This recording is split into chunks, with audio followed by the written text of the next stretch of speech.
શ્રી વલ્લભાધીશ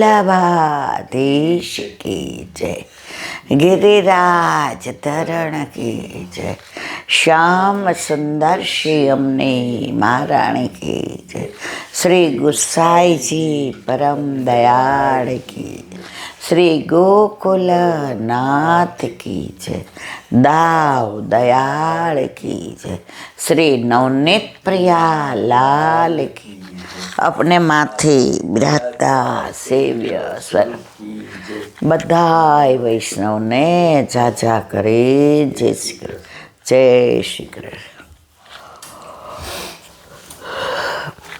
હમણાં લગ્નની સિઝન એટલે લૌકિકમાં અલૌકિક સત્સંગમાં આનંદ લઈએ. વૈષ્ણવનો ભાવ મને ભીંજવેરેલો. તો હવે તો 8મી વ્રજમાં જવાનું છે એટલે હવે ક્યાંય મેળ પડશે નહીં, કારણ કે હવે પછી થાકે લાગે તૈયારી કરવાની. પણ જ્યાં જ્યાં જાઉં છું ત્યાં ભલે લૌકિક વિવાહની વાત હોય પણ બધા એના અલૌકિક સત્સંગમાં જે આનંદ આવે છે એ મારા વલ્લભની કૃપા છે. એના વિના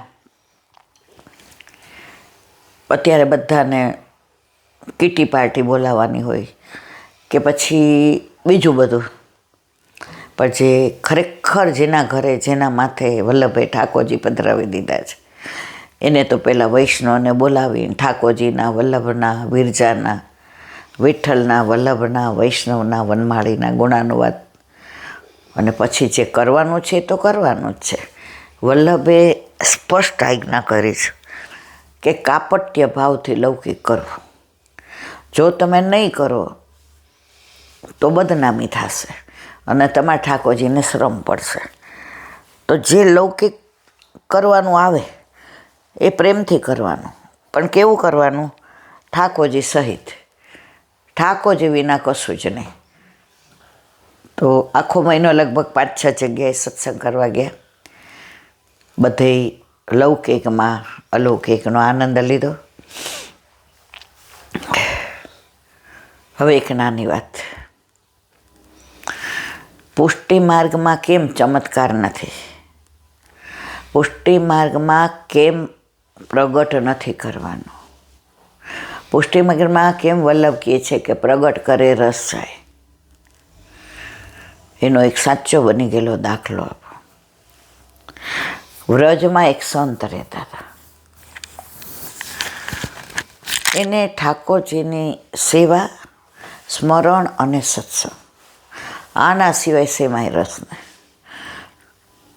એને બહાર કોણ જાય ને શું કરે ને મારી બાજુમાં કોણે કુટિયા બાંધીને કશોય રસ નહીં. એક જ વસ્તુ, મેરો તો આધાર શ્રી વલ્લભ કે ચરણારવિંદ, મેરો તો આધાર શ્રી વલ્લભ કે ચરણારવિંદ, વલ્લભ કે ચરણારવિંદ શ્રી વિઠ્ઠલ કે ચરણારવિંદ, મેરો તો આધાર શ્રી વલ્લભ કે ચરણારવિંદ, सर्व सारो का सार श्री वल्लभ के चरणारविंद, मेरे गले को हार श्री वल्लभ को चरणारविंद, वैष्णव प्राण आधार श्री वल्लभ के चरणारविंद. बस वल्लभ सिवाय, વિઠ્ઠલ સિવાય, વનમાળી સિવાય, વિરજા સિવાય મનમાં એને ક્યારેય બીજી વાત ના આવે, બીજો વિચાર ના આવે. કોઈ યારે એને વ્યર્થ વાણી વિલાસ નહીં.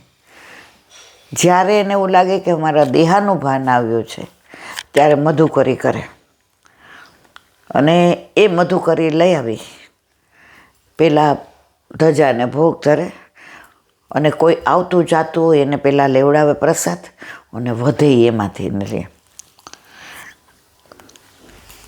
અને નિષ્ઠા કેટલી કે શ્વાસ લે તો એ વિચાર કરે કે આ શ્વાસમાં તો પ્રભુનું નામ ભૂલાય જ નહીં.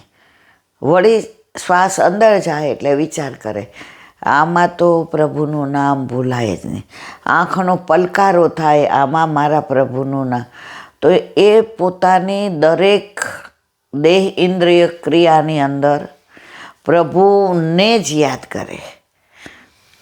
પેલા રાધાજીને ગોલોકમાં ઠાકોરજી મળ્યા એટલે પૂછ્યું, રાધે, હું ગોકુળથી મથુરા ગયો અને મથુરાથી ને દ્વારકા ગયો, આપ મને યાદ કરતા હતા? રાધાજી કે ના. પ્રભુ કે રાધે, શું બોલો છો? આપ મને યાદ નહોતા કરતા? એ કે ના. ઠાકોરજી મંદ મંદ મુસ્કાયા. એ કે રાધાજી, હું તો આપને બહુ યાદ કરતો હતો. ત્યારે રાધાજીએ જવાબ આપ્યો, દ્વારકાધીશ. એ કે કેમ દ્વારકાધીશ કયો છે? એ કે એનો જવાબ પછી આપો. દ્વારકાધીશ જેને ભૂલી જતા હોય ને એને યાદ કરવું પડતું. હું ક્યારેય આપણે ભૂલી જ નથી, તો યાદ કરવાનો સવાલ ક્યાંથી ઊભો થાય? ફરી ફરીને યાદ, એ જ મારા જીવનની ફરિયાદ. ફરી ફરીને યાદ, એ જ મારા જીવનની ફરિયાદ. આપે ગોકુળ છોડ્યું, મેં રોક્યા નથી. મને મારા પ્રેમ ઉપર વિશ્વાસ હતો. દેહથી પામવાથી જ પ્રેમ નથી કહેવાતો.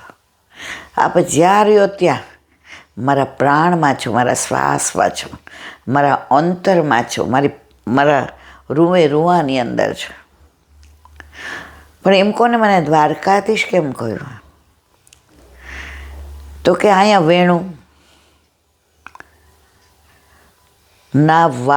નાદ સંભળાવતા સંભળાવતા તમને સુદર્શન ચક્ર પકડવાનું કેમ મન થયું? એ મન થયું ને એટલે તમે દ્વારકાધીશ છો. તમે વેણું વગાડતા હોત ને તો મારો વાલો જ ગાત બધાય, હેજી મારા વાલાને વડીને કેજો રે, ઉદ્ધવજી મારા વાલાને વડીને કેજો રે, માને તો મનાવી લેજો રે, ઉદ્ધવજી મારા વાલાને વટીને કેજો રે. ત્યાં વાલા હતા. હવે તમે દ્વારકાધીશ, મથુરાધીશ, રાજાધિરાજ, એટલે મારાથી ને હવે રાધે આવું ના બોલો.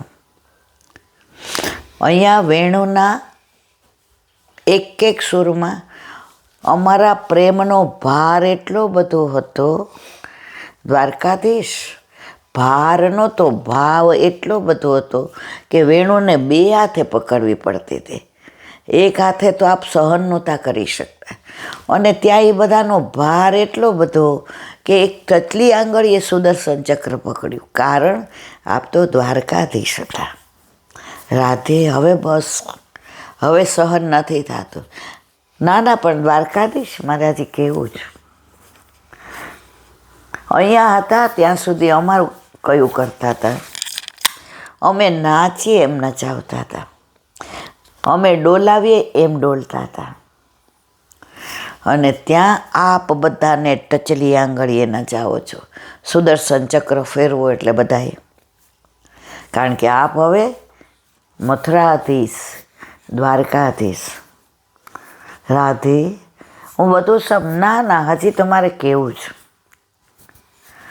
કેવા દ્વારકાધીશ, અહીંયા અમારા માટે થઈને માખણ ચોરીનું આડ પણ આપે લીધું. અહીંયા આપ અમને બેડલા ચડાવતા, અહીંયા આપ અમારી પાછળ પાછળ ફરતા. પણ દ્વારકાધીશ, આજે પોતાના પ્રાણ જેવી 23 સક્ષણી સેના, જેને આપના ઉપર ભરોસો, પોતાના સૈનિકો, પોતાની સેનાને સામેવાળા સાથે લડવા મોકલી? દ્વારકાધીશ, તો હું તમને કેવી રીતે કાનોડો કહી શકું? કેવી રીતે શ્યામ સુંદર કહી શકું? કેવી રીતે પ્રીતમ કહી શકું? હવે આપ દ્વારકાધીશ છો, એનાથી આગળ દ્વારકાધીશ. આજે ભલે શસ્ત્ર ન ઉપાડ્યો, પણ સારથી બનીને યુદ્ધમાં ખેલ તો કર્યા ને બધા. પછી જયદ્રથને મારવાનો હોય ને વાદળા આવવાના હોય, કે દુર્યોધનને ભીમે ગદાથી ને વાર કરવાનો હોય, ઈશારો કરવાવાળા કોણ? દ્વારકાધીશ. અહીંયા આવો પ્રપંચ તો ક્યારેય કર્યો નથી. માં પૂછે તેને માખણ ખાયો? આંખમાં અશ્રુ જલ સહિત કહેતા, મૈયા મોરી મેં નહીં માખન ખાયો, દાવ બહુત ખીચાયો, મૈયા મોરી મેં નહીં માખન. એ મોહન ક્યાં ગયા? હવે તો આપ મોહને નહીં ને મનમોહને નહીં, હવે તો આપ રાજાજી રાજ. આ લીલા તો ઘણી બધી છે. ત્યારે પ્રભુએ કીધું, રાધે, મને બધાય દ્વારકાધીશ કહેશે તો મને જરાય વાંધો નથી, પણ મારી રાધે મને દ્વારકાધીશ કહે એનાથી મોટું દુઃખ દુનિયામાં મારા માટે કોઈ ન હોય. તો વાત કરતા હતા આપણે ઓલા સંતની. એ વ્રજમાં રહ્યા, એને બસ વલ્લભ થકી પડે સર્વસેલો, આસરો એક શ્રી વલ્લભાધીશ, દ્રઢ ઇન ચરણ કેરો ભરોસો, દ્રઢ ઇન ચરણ. એમાંય કોઈના ગળામાં કંઠી જોવે, કોઈ બોલતા બોલતા જાતા હોય, શ્રી કૃષ્ણ શરણમ મમ, શ્રી કૃષ્ણ શરણમ મમ, શ્રી કૃષ્ણ શરણમ મમ, જય શ્રી કૃષ્ણ શરણમ. રાજી થાય કે આ તો આપણાવાળા છે. હવે જે ચમત્કાર ન કરાય એમાંનો આ એક દાખલો. એકવાર એક વ્યક્તિ વ્રજમાં આવી અને કુટિયા જે ઓલા લીલા પાંદડા અને ઘાસની બનાવેલી હતી એની પાછળ બેઠો બેઠો રડે, ડૂસકા લે. હવે સંત કે આજની તારીખ સુધી કોઈ દિવસ આવું બન્યું નથી, કદાચ એને ભૂખ લાગી હશે. હવે એની જે મેરો તો આધાર વલ્લભ કે એમાં વિક્ષેપ પડ્યો. એને બહાર જઈને ઓલાને પૂછ્યું, ભાઈ કેમ રડે છે? મહારાજ આપ આપણું ભજન કરો, મારું દુઃખ કહેવાય એવું નથી, સેવાય એવું નથી, મારા હું મરી જાઉં. હે, હું વ્રજમાં મરવા આવ્યો? વ્રજમાં બધાય જીવવા આવે, મરવા કોઈ ના આવે.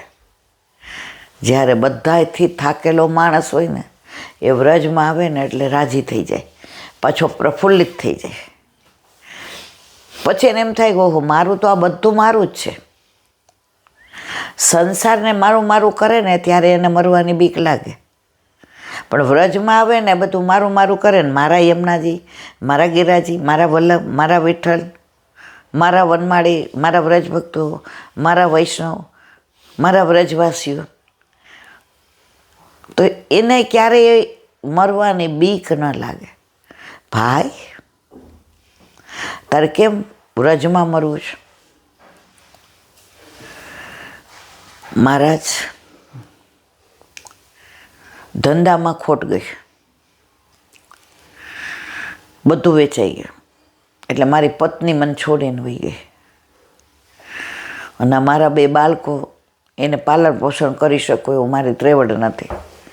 એ લોકો ઝૂરે છે મા માટે, બધું છોડીને આવતો રહ્યો.